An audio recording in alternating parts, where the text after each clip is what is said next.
Hello, good morning সবাইকে। পুরো ঘর অন্ধকার হয়ে আছে, একটু জানলাটা খুলে দিই।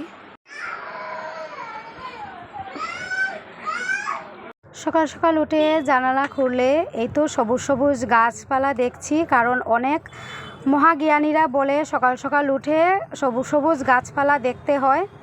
যাই হোক, এবার চলে এলাম ঠাকুরঘরে। তো ঠাকুরঘরে গিয়ে দেখলাম, প্রণাম টনাম করলাম। আর এখানে পিহু সকাল সকাল এই যে দেখো পুরি সবজি খাচ্ছে ও। আমি বললাম আমাকে একটু দে, চাপা দিয়ে রেখে দিল হাত দিয়ে, দেখো আমাকে দেবে না ও। তারপর চলে গেলাম রান্নাঘরে গিয়ে দেখি এতগুলো টমেটো, আর আমার মা বলেছিল আমার জন্য একটু টমেটো চাটনি কর। তো আমি ভাবলাম ঠিক আছে করে নেই। তো টমেটো চাটনির সঙ্গে বেশি না, মাত্র 2টো আলু দিয়েছি। তো এই যে দেখো,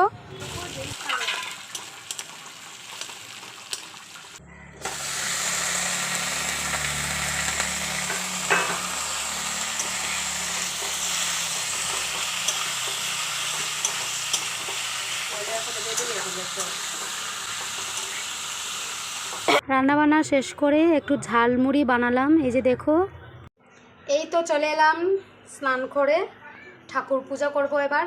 এই যে দেখুন, এই দেখো আমাদের গোপু সোনা ঘুমাচ্ছে। এবার উঠতে হবে, অনেক বেলা হয়ে গেছে, আজকে পূর্ণিমা। তো সকাল সকাল স্নান টান করে নিলাম, এবার পুজোটা দিয়ে দেব। তো এখন আমি গোপু সোনাকে স্নান টান করিয়ে জামা কাপড় পরিয়ে নিলাম। তো এবার ঠাকুর সেবা দেওয়া শেষ। কমেন্ট বক্সে জানিয়ে দিও আমাদের গোপালকে কীরকম লাগছে দেখতে। আমাদের গোপাল কিন্তু অনেক কিউট। আবার দেখা হবে নতুন আরেকটি ভিডিওর সঙ্গে, ততক্ষণ পাশে থেকো। Tata, love you all.